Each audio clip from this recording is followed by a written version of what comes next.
Bitcoin is looking good. The whole crypto market is looking good. Where do things go from here? I'm just going to adjust this trend line a little bit. It's still riding it up, but I like to keep it on the wicks. Some people like to use the bodies. Mainly, I prefer the wicks where I can. So still in this upward trend. We're definitely in an uptrend. We're in a long-term uptrend as well. And this is what I'm hoping will play out. I did put out a few videos ago that I'm expecting one final top in December. But let's see. We could have already had it by now. But a few months ago, I did talk about how what I would prefer to see in Bitcoin is what happened in 2021, where we had this little period here where Bitcoin just ranged, and then it didn't really do much else. But in the meantime, alts went crazy. So that's what I'm hoping will play out over here. I'm happy for Bitcoin to just range around here. Doesn't have to hit another all-time high, and then altcoin season to just really take off. If you look at somebody else, they are looking really strong. So Ethereum, we haven't hit my hole yet. We just missed it, but this is still in a good strong position. Let's add in a trend line here. So it's definitely riding that one. And if you look at this, I'll draw it on a Bitcoin chart as well. You could easily say that, well, triple bottom or definitely a double bottom here. So if this does play out, then yeah, we should hit a higher level. If you go into the Bitcoin one, you could even zoom out. So look, that was a bigger double bottom here. 1, 2, neckline. So yeah, that's definitely a target.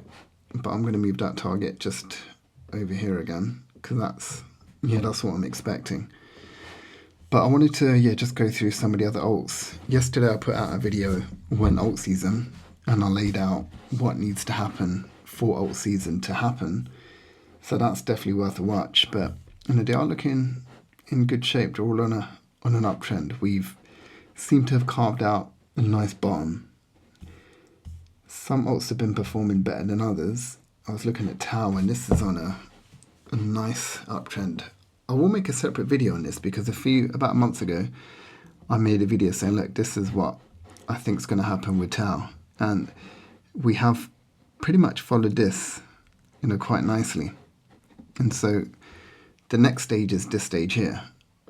I mean, I'm not going to move, I will move that back, but, we've come out of this zone, we've come out of this zone, and we're, comfortably out of this trend line as well. So now it's maybe a case of retesting it again before going higher. I was checking out Virtuals as well. It's difficult to say it's doing really well because it's still way down from its all-time high, but it's definitely had a really nice recovery from 27 cents. So that's good. But yeah, I'm holding a little bit of this, and at the moment I'm probably still just breaking even on this. So I am expecting higher levels, but let's quickly do some analysis on this actually. So where is this going to go? We've definitely broken out of this bottom here. I'm going to delete that as well. And yeah, we've definitely broken out of that trend line. So that is a good thing. In terms of a support, let's see if this plays out. Yeah, I'm just going to put it there. Yeah, let's just connect it to that. So that's the support line. This trend line here, this is going to be a pretty key one, I would say, because that is a strong area of support and resistance. It was resistance for a while, then support, and now it's resistance again. So what I'd be looking at is for it to really break out of here. And that would be amazing if that happens, before really taking off into alt season. So yeah, things are looking really good. I'm happy. This is the chart I was talking about yesterday. Unfortunately, we don't get this in real time, but this is liquidity, the money supply, and it is going up. So we really need this to do what it did in 2021, where it just really pumped up high. But that's it. I'm going to leave it there, and I'll see you in tomorrow's update.